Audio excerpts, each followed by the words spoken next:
안녕하십니까, 이재성입니다. 감기, 독감, 코로나에 걸리면 목구멍이 아프기도 합니다. 침 삼킬 때마다 아프죠. 입을 아 하고 벌리면 혓바닥 뒤쪽으로 넘어가는 부분, 거기를 인두라고 합니다. 구강에서 식도로 넘어가는 연결 부위죠.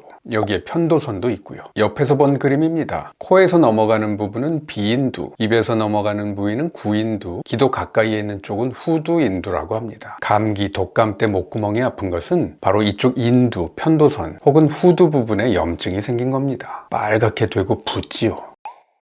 아픔을 없애고 싶다면 병원, 한의원, 약국 같은 데 가서 약의 도움을 받는 게 좋지요. 저는 어쩌다가 감기가 걸리면요, 한약도 먹고 양약도 필요하면 먹습니다. 제가 한의사라고 해서 한약만 찾지는 않아요. 동양 고전을 공부했다고 해서 자동차는 안 타고 다니고 그러지 않잖아요. 저는 감기 초기에 으슬으슬한 느낌이 들고 뒷목의 느낌이 이상할 때는 갈근탕 같은 한약을 먹습니다. 아직 본격적으로 감기가 시작된 것 같지는 않은데 목구멍이 좀 칼칼한 게 목감기가 올 것 같은 쎄한 느낌이 들면 이때는 고용량으로 비타민 C를 먹기도 합니다. 또 약국에서 산 클로르 헥시딘 성분의 물약으로 이 목구멍을 가글리기도 합니다. 하루에 한두 번. 우리 코로나 번지게 하지 않으려고 손소독제나 알콜로 손 씻잖아요. 그런 것처럼 목구멍도 소독해 주는 거죠. 사태가 번지는 것을 막기 위해서 이런 과학의 산물들 다 이용해야죠. 그리고 감기가 올 것 같으면 술 한잔 마시던 거 안 마시고요, 잠자리로 일찍 갑니다. 푹 쉬어야 됩니다.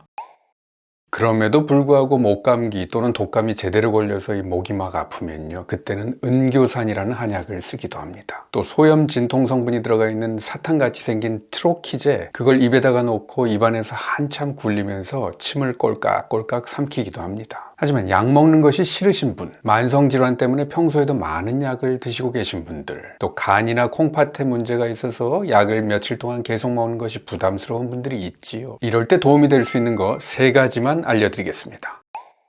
목감기에 좋은 거 첫 번째, 도라지입니다. 도라지는 한약 이름은 길경이라고 합니다. 이건 동의보감의 한 페이지예요. 길경, 우리말로 도라지라고 써 있고요. 료인후통, 즉 목구멍의 통증을 치료한다고 써 있습니다. 그래서 목감기가 왔을 때에는 반찬으로 도라지 나무를 먹는 것도 좋고요. 또 도라지탕을 만들어 드실 수도 있습니다. 감길탕이라는 처방이 있습니다. 감은 감초, 길은 길경, 즉 도라지를 말합니다. 집에서 이걸 만든다면 물 1리터에 도라지 말린 것 8g, 감초는 1g 정도만 넣고 물에다 끓이는 겁니다. 일단 물이 끓기 시작하면 불을 최소한으로 낮춰서 한 30분 정도 더 달이면 됩니다. 그리고 그 물을 하루에 3번 정도로 나누어 드시면 되지요. 말린 도라지가 없다면 생도라지를 잘게 잘라서 50g 정도 넣고 쓰면 됩니다. 근데 감초는요, 아주 주의해야 될 사항이 있습니다.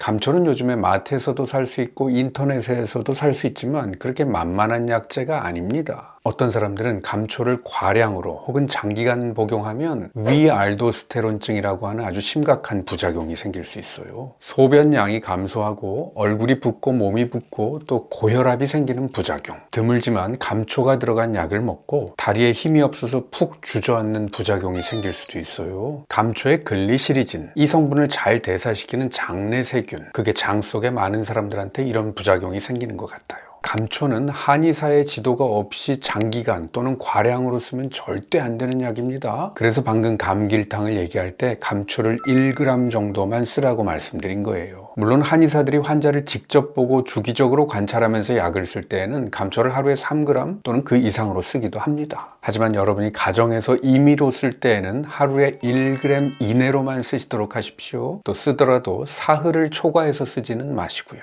아까 말한 도라지탕, 감길탕도요, 감초를 넣었다면 사흘 넘게는 쓰지 마십시오. 목감기에 좋은 거 2번째, 새콤한 음료를 따뜻하게 수시로 드십시오. 물론 따뜻한 맹물도 좋습니다. 하지만 기왕이면 새콤한 과일 음료를 차처럼 따뜻하게 드셔보세요. 과일의 종류는 레몬이건 모과건 매실이건 무엇이든 새콤한 것이면 좋습니다. 자, 이 연구의 제목을 보시죠. 감기와 독감 증상, 코 증상에 대한 따뜻한 음료의 효과입니다. 영국 카디프 대학의 감기센터에서 발표한 논문입니다. 감기 증상이 있는 30명의 사람들한테 개한테다가 똑같은 음료를 먹인 건데요. 절반한테는 70도 정도의 따뜻한 음료를 줬고 나머지 절반한테는 실내 온도로 음료를 주었다고 합니다. 그리고 나서 30분 동안에 감기 증상이 어떻게 느껴지는가를 비교해 본 거예요. 그랬더니 여러 가지 증상 중에서 목구멍 통증의 경우는 따뜻하게 음료를 마신 사람들은 처음보다 목구멍 통증이 확실히 나아지는 것을 의미 있게 느꼈는데 실내 온도로 음료를 마신 사람들은 별로 나아지는 걸 느끼지 못했어요. 재밌죠? 이 실험에서 쓰였던 음료는 서양의 마트에서 흔하게 팔리는 코디얼이라고 하는 새콤한 맛의 농축 과일 주스였습니다. 사과와 블랙커런트라는 과일로 만든 음료였죠. 이 코디얼은요, 원래 물에다 타먹는 농도로 나와요. 농도가 아주 짙죠. 주스 원액 20ml에다가 70도 정도의 따뜻한 물 80ml를 타서 음료를 만들고 실험을 했죠. 어떻게 보면 하찮게 보이는 이 음료수가 어떻게 감기 증상을 나아지게 했을까요? 특히 목구멍 통증을.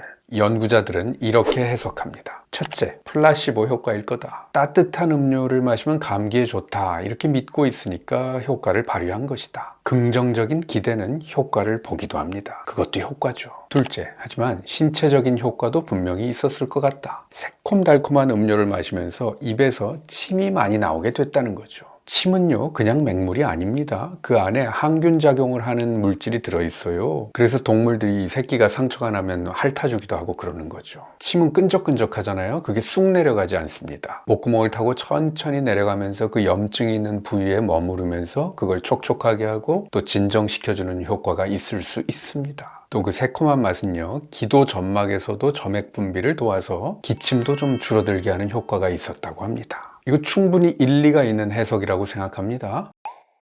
모과차, 레몬차, 매실차, 아니면 오렌지 주스라도 이렇게 새콤한 맛을 가진 음료를 70도 정도로 따뜻하게 데워서 천천히 마시면 목감기, 기침감기에 분명 도움이 될 겁니다. 만약 집안에 이런 차도 주스도 없다면 따뜻한 물에다가 식초 1스푼, 올리고당 1스푼 넣어서 적당히 새콤달콤하게 만들어서 마셔도 됩니다. 목감기에 좋은 것 세 번째, 목구멍 가글입니다. 물 200ml, 대략 종이컵 1컵 정도의 분량입니다. 여기다가 소금을 티스푼으로 5g 정도 넣으세요. 그걸로 가글을 하면 됩니다. 입에서만 우글우글하는 거 아니고요. 목을 뒤로 젖히고 소리를 내면서 10초 동안 목구멍을 가글하고 그리고 뱉어내면 됩니다. 하루에 2-3번 정도 목구멍 가글.